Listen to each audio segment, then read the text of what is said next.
Welcome back to Brentwood Stories. Super Bowl champion, youth mentor, college graduate, Brentwood alumni. These are just a few of the phrases that can be used to describe Gary Brown. Brown grew up here in Brentwood before attending Nassau Community College. Later, he attended Georgia School of Technology, where his talents on the field shined. Brown would go on to be drafted in 1994 as a fifth-round pick by the Pittsburgh Steelers. Later that year, he was transferred to the Green Bay Packers, with whom he would go on to win the Super Bowl in 1997.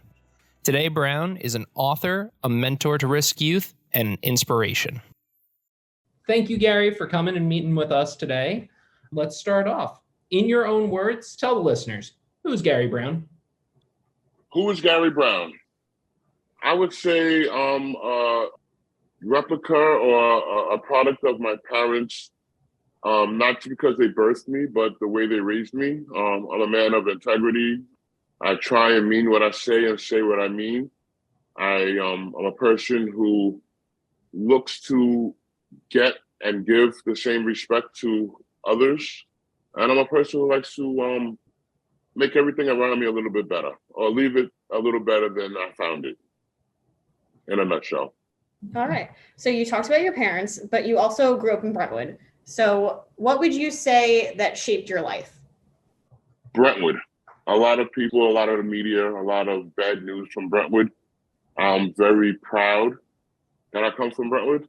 I make sure whenever I travel, whenever I've done an interview from here to Europe to Canada, all over the United States, they say, oh, you're from New York. And I make sure it's known, no, I'm from Brentwood, New York. And it's a major difference because I believe Brentwood is responsible for who I am today, the man that I am today. I didn't have a rough upbringing. I'm a product of my environment, but we dealt with things, you know, growing up on the north side of Brentwood, in between Regis Park and Ellery and all of those things like that, right by North Middle School. There was many obstacles that we had to overcome as children outside of just going outside to play. Territorial things, society things, social things. And we didn't look at it as kids. We just looked at it as kids having fun. But it definitely made me who I am today. Made me represent my family and where I come from at the highest degree, but also protected at the highest degree. Didn't let anybody, talk bad about my block or where I was from or my parents. And that holds true to this day. So Brentwood is very responsible for the man that you see before you or the man you're listening to. Yeah, well, I very much love the community here after working here for so long. It's a great area. So let's talk about what are some of your favorite places in Brentwood, current or historical? Wow. So I would be frowned upon if I didn't say the Brentwood Public Library, where you can see everybody and meet all walks of life and people coming in for all different reasons. I've been in there just to be quiet and sit in the corner and work on my computer without anybody noticing me. But also if I need a friend, I could sit in the front and within 5 minutes, I will have a conversation. There's some great restaurants in Brentwood. There's some great programs in Brentwood. I grew up with the BYA and those youth programs. Many friends till this day that were forged in that arena. My dad used to run the BYA when it was one of the elite youth programs in Long Island. Definitely the youth programs and things of that nature. I remember the rec center holding boxing when Buddy McGirt was just getting started and all the kids that were down there boxing and how big it was. Outside of that, you can't forget the Latin food and cuisine, which is on every block from Fifth Avenue to Suffolk Avenue. I'm a frequent flyer to the Portuguese restaurant. So when we talk about Brentwood and what are some of my favorites, that's easy because when I traveled and lived in Europe or lived in Canada or was away from New York for a long time, I couldn't wait to get back home for the pizza, which is Tony's Pizza, in North Brentwood. I couldn't wait to get back to the Chinese food, who I still go to this day. I'm friends with the owners over the years. It's been a family affair. I can call, they know my voice. You can't forget bagels. Those are things that make not just New York what it is, but Brentwood what it is. And so I'm a fan of all of those things. Our parks, second to none.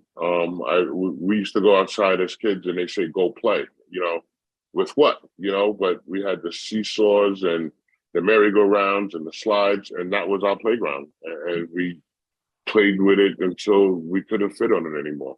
So there's so many different wonderful staples in Brentwood that people just need to come in and let their hair down and have a sangria and eat some food, and it'll change your whole opinion about Brentwood. All right. So talking more about, I guess, how you got your start, how did you even start playing football? What inspired you? So this is a great story. When I was young, I don't know what grade it was. It must have been 5th or 6th grade. I was watching probably Monday Night Football, and it was the Chicago Bears. And Jim McMahon was, a social, phenomenon. And he took his headband off because they were getting their butts kicked. And he came out after halftime and he had it around his neck. And everybody's, what's this nut doing? Oh my God. And then he went on to play an excellent second half. He came back, he won the game. They went on that year to win the Super Bowl. And they had the Super Bowl shuffle with Ickey Woods and all of these things. And I was like, wow. So sometime that week, we had an assignment in school with Mr. Vasillo. I remember this teacher. He was a wonderful man. And that he had an assignment on what do you want to be when you grow up. And I wrote down I wanted to be a professional football player. Got my grade, didn't think anything else about the letter. Went on to, after high school, I played at Nassau Community College, where I realized that I might have a talent to play at a Division III, if I'm lucky, a good Division II school. I ended up getting a scholarship to Division I. And around the time of me getting a scholarship, within a year or two, I was drafted to the Pittsburgh Steelers, which was like blew my mind, blew my parents' mind. I was like, wow, I think I'm a local hero overnight. And all I did was answer a phone call, but it was great. Everything I did from Brentwood up to that point prepared me for that moment. And ironically, after playing in the NFL for a couple of years, I received a letter from my 6th grade teacher. And those letters were what we wanted to be when we grew up. And I received that letter back. And it was such an emotional, powerful point that was like, wow. So to this day, I write down my goals, my dreams. I actually have an organization called Dream 68. And it's behind making kids dream and letting them know, don't be afraid, no matter how big or how silly somebody else thinks it is. You have the power to dream and you have the power to fulfill your dreams. Let's write them down and let's get after them. It works for me. A lot of the things I talk about with kids and a lot of things I talk about mentoring and doing other things is all about having the guts to write it down and follow through with them. And that's what I do. That's awesome. Yes. All right. So you played offensive line. Yes. I did that too when I was a kid. I wasn't a fan of offensive line. I found it too difficult. But what were your secrets for blocking? Wow. Interesting. I don't get that a lot. So I became an offensive lineman over swallowing my pride. Everybody, if you played football, everybody wants a position to score touchdowns, make interceptions, say, oh, look at me, look what I did. Offensive line, you have no stats. We have no great moments. When a quarterback throws a ball or the running back runs the ball or receiver catches a touchdown, they did a great job. Nobody thinks about the offensive line. When the offensive line screws up or the quarterback gets sacked or the play doesn't go right, now everything's the offensive lineman's fault. Mm-hmm. So at Nassau Community College, I didn't want that position. I wanted to play defensive line. I wanted to play a position where I can get sacks, where I can showboat, where I can be a star. And I tried out for the team. And back then they had a made it list and a cut list. So if you were on a made it list, you made the team. If you're on a cut list, pack your bags, come back next year and try again. I wasn't on either list. And I was so confused and I was so hurt and I was embarrassed. I just said, okay, I guess I didn't make the team. So a couple of days after roaming the halls, the coach runs into me and he says, Gary Brown, where you been? And I'm like, you know my name? I didn't make the team. He's like, yeah, but I didn't cut you either. What's the problem? And I'm like, I don't know. What was I supposed to do? There was no in-between list. He was like, well, truth of the matter is we have our defensive line. They're very talented, but the offensive line sees some talent in you. And he says he thinks you could be a good offensive alignment. And I said, wow, well, he's like, do you want to play offensive line? And I was like, if that means I made the team, I'd rather make the team as an offensive lineman than not make the team as a defensive lineman. So, of course, I would love to play it. So when I started playing offensive line, I started to develop playing it with a more of aggressive style than most offensive linemen. A lot of offensive linemen sit back and receive the hits, and I'm like, I'm going to give them out. And it really was because of fear. I was scared to get hit, so I'd rather give the hit. And it developed over the time that I was playing it as an aggressive offensive lineman. I started making my own stats. Every time I knocked somebody down, I put a notch on my belt. Every time I pancaked somebody, I made that notch on my belt. And I started playing it with a different mentality, which led me, plus I was athletic. I love playing basketball. So I had a little better feet than the average offensive lineman. We're known to be clumsy, big, roughnecks. I played it with a little more style, grace, but delivered that punch. So at Nassau, I developed the love of offensive linemen. And at Georgia Tech, when I got even better, more coaching, that's when I fell in love with the position. I was like, I can do this at a high level, and I don't have to be the typical sloppy offensive lineman. I tucked in my shirt, or I wore a half shirt, and I represented, Brentwood and my family on and off the field. But I played it at a very high, aggressive level, and that's when I fell in love with that position. That's awesome. I have to say, I really do appreciate the keeping your own scorecard for yourself and what you do. I think that probably would have motivated me to stick with it. Well, you know what? Sometimes you have to do that. When you're in society, or when you're in a job, or when you're in a position where you start losing the love or the umph or the extra, sometimes you got to make up your own rules, or sometimes you got to keep your own stats to improve yourself just a little bit better. And I think that was a difference in me and a lot of my players that I played with from little league to high school to college. What made me different? I played with a lot of players that were much better than me. How did I make it and they didn't? And I think when I ran into that slack tide, that very monotone moment, I invested in myself to push through and forward. Whether it's making up stats, whether it's competing with myself or competing with the person next to me or the person across from me. But I always tried to push myself to get better. All right, that's awesome. Okay, so I would say we'll move on basically to like the NFL, your time there. So your team did go to the Super Bowl. What was most memorable about that? My family. I'm a very family-oriented person. Going to the Super Bowl, winning the Super Bowl, it's all almost like a dream. You have a dream, and then the next morning you remember some of it, and you know it was good, but you can't remember all of it. And it doesn't get solidified until you remember the whole thing. That's what winning the Super Bowl was like. Like, it didn't get solidified until we got the rings. Like, you know what?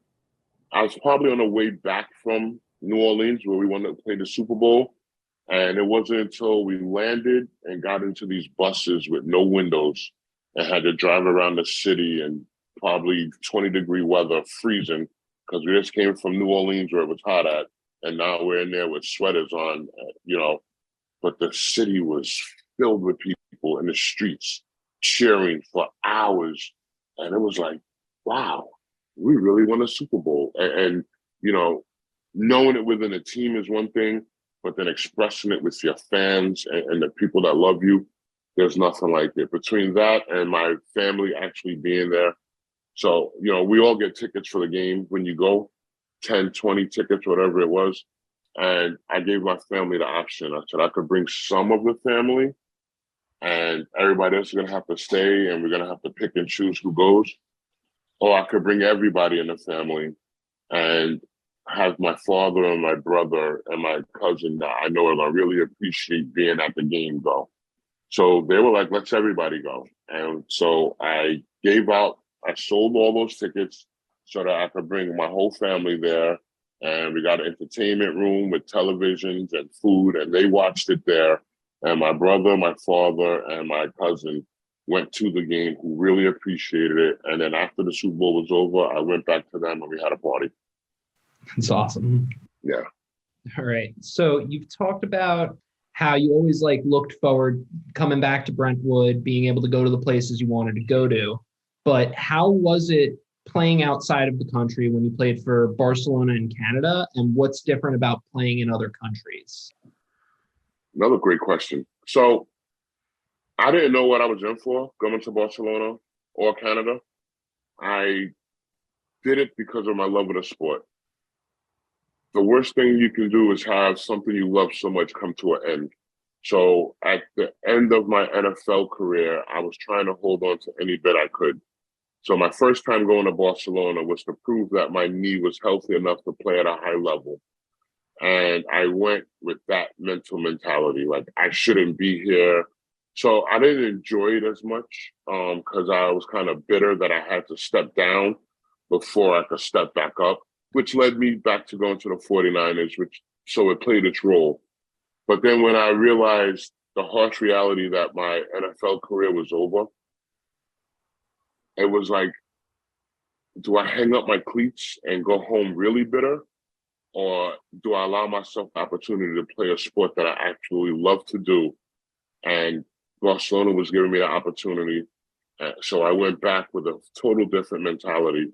And I really took in and sunk in what the land had to offer. I was on the Mediterranean Sea on a 5-mile boardwalk in a party town at a young age. What not to love about it? And I got to work at something I love to do. So my second time there was much more enjoyable than my first. And then when I went to Canada, it was admitting to myself that my NFL career was over. And I was very happy that somebody wanted me to come and play football for them. So I went there with bells on. I know you guys are a little bit younger than me, maybe by a year or two. But do you ever see the movie Slapshot? Slapshot is an old school hockey movie about these 3 triplets, and they play hockey with an old school mentality, you know, a little rougher than a normal hockey player, a little dirtier than a normal hockey player. I describe playing in Canada like that. Like, you know, you might get, you know, punched a little bit or a little roughed up after the play because that's their theory of football. And it wasn't nothing serious to injure you, but it was just to, you know, get you mad and get you off your game. And if you were weak-minded, you let that happen. So I view playing at Canada very similar to that. But I also loved it because we had the freedom to, you know, at the locker room, if you, at the end of the game and you had a great game and you wanted a cold beer, you can do that in Canada. In the NFL, as an employee of the NFL, it's illegal for me to have a cold beer, whether I want to or not, on NFL property, which I find very ironic. You know, playing football, playing in the NFL was great, but the worst thing that came out of it was I learned the business side of it, which is not so fair to the athlete or to a lot of people, you know, on many different levels. The politics of it is horrible. Yeah. But, you know, that's one thing I wish I can erase. But that's one thing that I loved about Canada. You know, their politics were much different and much more lenient and much more for the player, for the sport. You know what I mean? It's not monopolized. So there was a lot of great things that came out of playing overseas and in another country, but you have to open your mind up to witness it and to accept it. I know players that played overseas that hated every moment of it. And they were like, oh, this is not how we cook our eggs, or this is not how we do our steak. And it's like, well, you're not at home, you know, adapt and move on, you know, appreciate what you have. And this plays over and over in my after football career that, you know, sometimes you got to accept where you're at and accept the cards you're dealt and play them to the best of your ability if you want to smile and enjoy it. Yeah, that's a very good mentality about dealing with that. Dealing with life in general, just accepting where you are and making the best of it. Yeah. Absolutely. So your football career ends, you finish playing overseas and you have your foundation. So what exactly made you start the foundation? What made me start the foundation is another great story. I've always wanted to help, always wanted to give back, especially when I was playing. But there was always, I got more important places to do. I have this to do. I have to go do this autograph signing. I have, this party to go to or this event. And I never did. My mind was in the right place, but my time and my heart didn't make it happen. And after my football, I don't know how much you know about my story, but after my football career, I was working here locally and I hurt my back. When I hurt my back, I thought it was just a pulled muscle. I was gonna rub some dirt on it and keep going. Weeks later, it didn't get better or worse. Months later, I took a turn for the worse. Within weeks, I was paralyzed from waist down. After that, I went through some very dark times. Why me? A lot of those questions come into, I didn't like going out in public because I didn't want people to see me, this alpha male in a wheelchair, or I always thought people were looking and pointing at me. And I heard a guy on the internet named Nick Wojcik. He's a quadriplegic, no arms, no legs. He has a little foot sticking out of his hip. And this guy was on top of a table, on top of a stage, telling a lot of able-bodied people how to live life, and got a lot out of that because it's usually, I was dealing mentally with doctors, nurses, therapists, friends, family. Oh, you're going to be okay. You're going to be fine. And it's like, you could say that, but you're going to go outside and run around when you're done telling me that. Like, walk a mile in my shoes before you tell me that. But here was a guy that had every reason to throw in the towel, and he's jumping out of planes and going down ski mountains and had a family and, live this elaborate life. And I'm like, wow, this guy has no arms, no legs, and he's doing all of these things and he's teaching people how to live life. And his message was, you want to get over your own problems, help somebody with theirs. And soon after, I volunteered at Big Brother, Big Sister. And that just, the light bulb went off. It just turned on, and it was like, maybe I went through all of this pain and agony and embarrassment to put me in this position. And I'm going to open up my heart and open up my time and let it happen.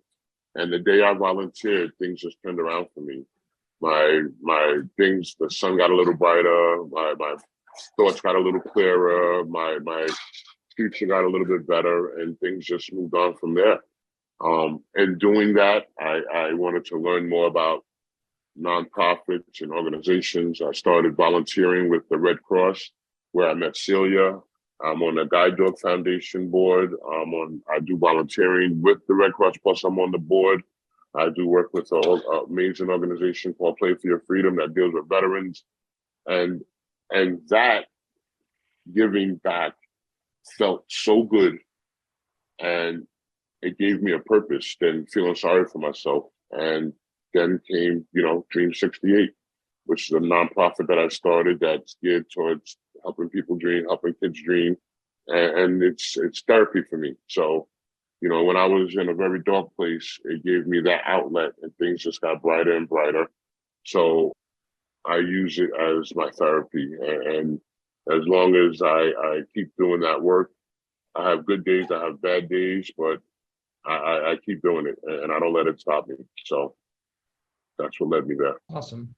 So let's start talking about Reflections of a Champion. Awesome. Came out, and what inspired you to write it? So that company I was talking about, Play for Your Freedom, me and the founder of that organization became very good friends. And with that company, I spoke a lot at veteran hospitals, whether it's with the amputee units, whether it's with the substance abuse units, the PTSD units. We used to get them outside and play and break bread, and other athletes would come. But this gentleman he heard so many of my stories and variations of my stories that he knew most of them mentally. And about 3 years ago, maybe 4 years ago, we took a trip to Milwaukee, Wisconsin, and that was my first time back in 23 years since I left. I left, and when 90% of the people, football leaves them, you don't leave the game. And football left me, so I was very bitter. And this is my first time back in 23 years. I didn't know what to expect. And he went with me to put a Play for Your Freedom event at the back of an autograph signing. So no matter what happened during that time of the autograph signing, we were going to be okay with going to do our work for Play for Your Freedom, ending on a good note, and coming back home. Well, that trip was such an emotional roller coaster, up and down, left and right. When we got back, he said, "Gary, I'm compelled to write about this." And I'm like, "What do you mean?" And he was like, "I just feel I should write about this trip." I'm like, "All right, whatever, go ahead, knock yourself out." And the piece that he wrote about this was so inspiring and so powerful.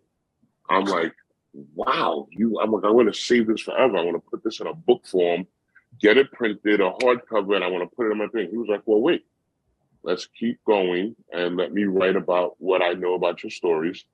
You're going to help me, and you're going to correct where I'm wrong, and we're going to put them in chronological order." And that's what we did all through the pandemic. And about a year and a half ago, we started looking for publishing.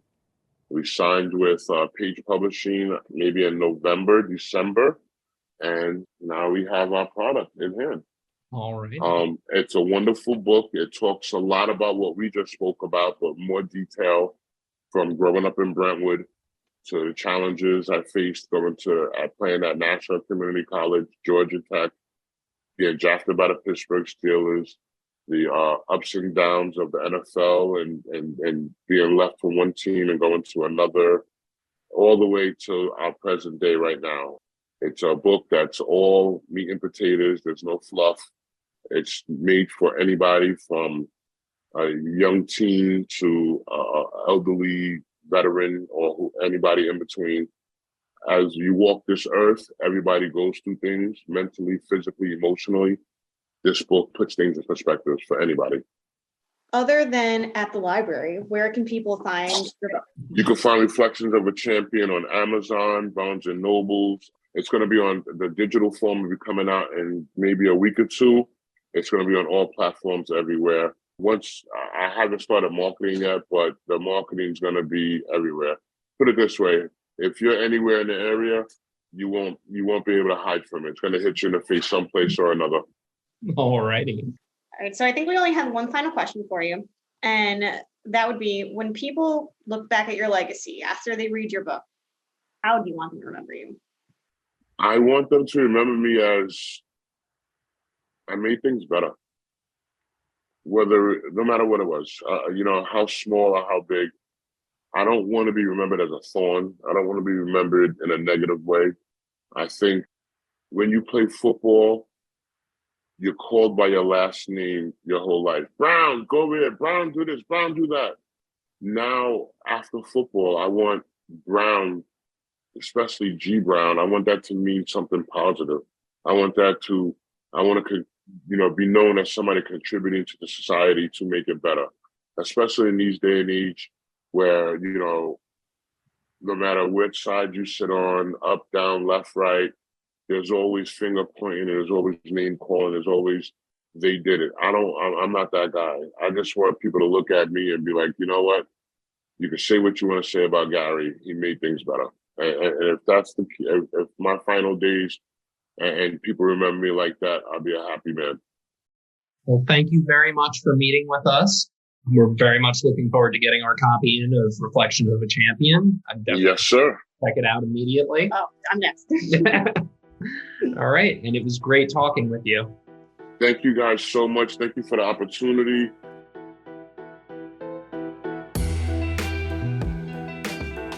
Are you interested in being interviewed on Brentwood Stories? Email adultprograms@brentwoodnylibrary.org for a chance to be featured on the podcast. That's adultprograms@brentwoodnylibrary.org.